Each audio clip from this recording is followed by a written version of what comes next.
大家好，我是李灿。今天咱们聊一聊头发。中国古人说呀，身体发肤受之父母，不敢毁伤。意思就是说，身体还有头发这些东西都是你父母给你的，你不敢破坏了，不然的话你就是不孝顺。所以大家看中国古代电视剧啊，特别像那些武侠剧什么的，大家会发现中国古代的男人啊，他们都留长头发的。但是呢，好像留胡须的不多哈，那是因为审美标准改变了嘛。在古代，男人留胡子是特别正常的事情，而且在我想来，应该大多数都是留胡子的，不留胡子会被人耻笑的。大家总以为好像这个留长胡子呀，头发乱糟糟的是西方人的这个专利，其实在中国古代就是这样的，只是大家忘记了而已。那后来这个观念是什么时候发生改变的呢？其实应该在清朝吧，因为清朝是满族人建立的一个政权嘛，统治了全中国啊，真是也挺厉害的。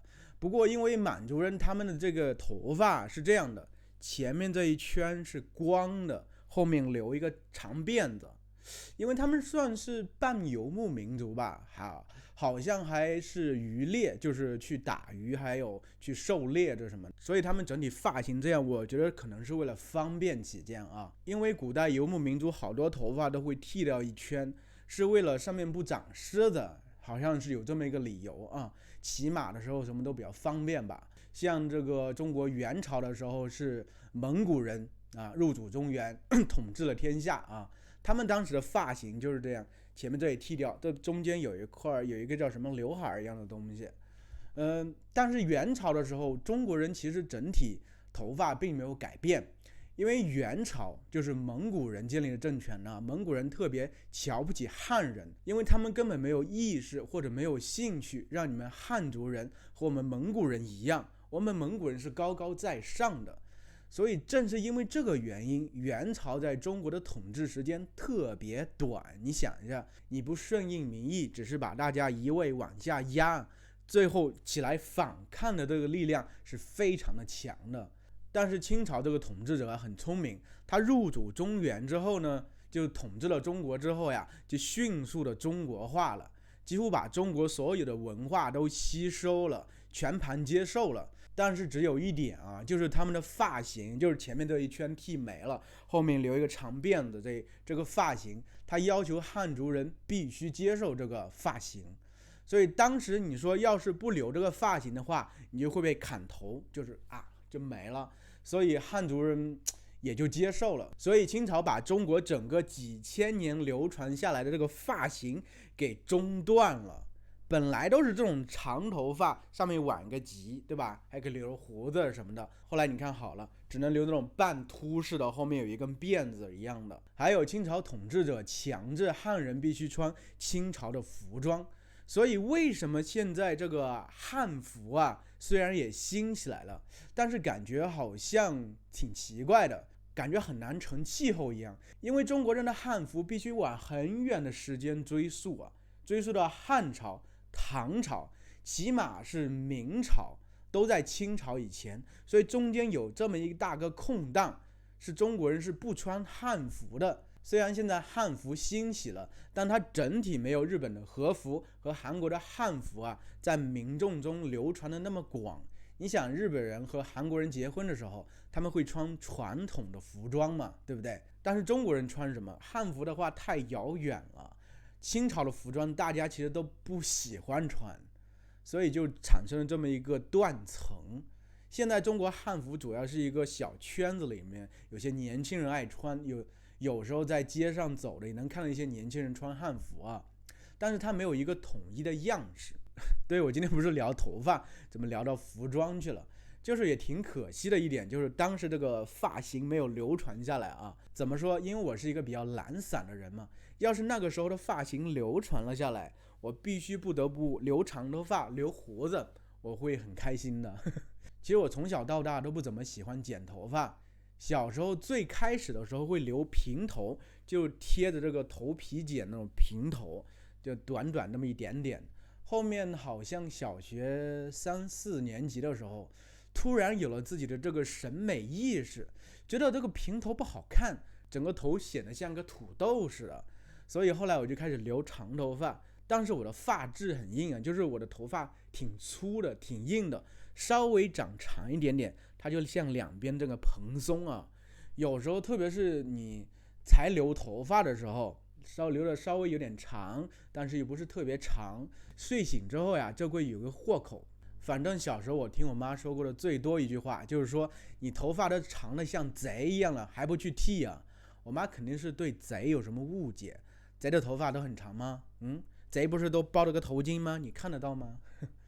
包了个头巾这个印象好像应该是看这个日本漫画里形成的印象，现实中我也没有见过贼啊。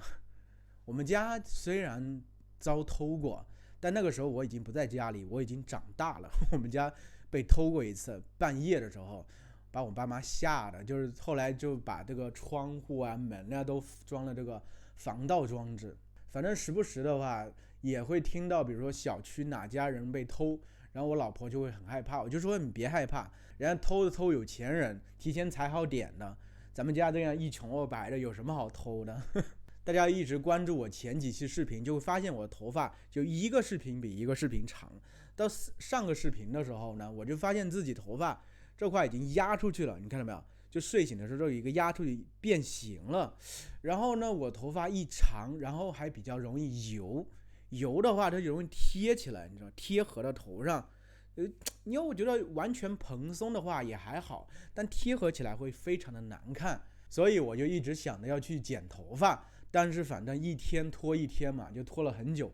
今天早上终于下定决心出去剪头发去了，然后我就出门去了嘛，刚好飘起雨来，赶紧往前跑。就很奇怪啊，就我家外头那个马路边上就是很多店嘛，刚好有2家理发店。你说这么短的距离，它竟然出现了2家理发店，我当时觉得挺不可思议的，就觉得有这么多人理头发吗？他的客源有这么多吗？现在我感觉中国这个理发店还有一个特点啊，就是理发小哥基本都是男的，对，要不然叫理发小姐姐了哈。但基本都是男的在理头发，女的理头发很少。还有发现这理头发的小哥呀，就是很多的能言善道啊，特别能说，特别能哄女孩子欢心。因为我觉得理发店的主要客户应该都是女的，特别是二十几岁出头的那些姑娘。特别容易被哄的去办会员啊，做各种头发特别费钱的什么的。之前中国曾经出现了一个很大的案子，就是杭州保姆纵火案，不知道大家听过没有啊？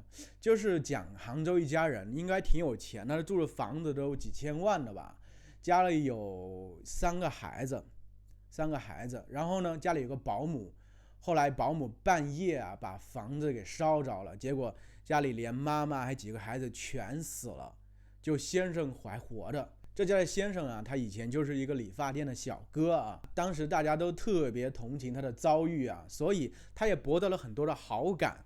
后来呢，他就开始卖服装啊，卖童装呀，打着自己老婆孩子的名义开始卖服装啊。结果今年在网络上爆出来，就是他虽然还继续装着这个爱妻爱子的人设啊，就是说他一直在怀念着自己老婆孩子什么的，然后很悲痛的样子啊。其实他很早之前呢就已经结婚了，然后前段时间还生了孩子，所以公众的情绪就受不了了，舆论一顿山呼海啸呀。也不知道现在怎么样了，他应该不敢再出来卖衣服了吧。不过通过这一年，他估计把钱也赚够了。我不是在批评理发小哥，我只是刚好想的这么一个事儿有所联系，和大家说一说，聊一聊。其实今天早上我理头发最大的一个感受就是困，特别困。可能因为今天早上起挺早的，也没特别睡够吧，所以坐在那块之后，因为刚好户外啊有点凉快，但户内就有点暖暖的，然后这种暖暖感觉特别容易催人入眠呢。我当时感觉就好像这样靠着那个椅背上，然后眼睛这样一闭，我马上就要睡着的感觉，那硬撑着，感觉好像有2根透明的火柴把我的眼皮给撑起来。这样，终于理完头发。不过理完头发整体而言很清爽，很舒服，看得也挺精神的。大家理头发的时候有什么好玩的经历吗？可以在底下和我分享一下。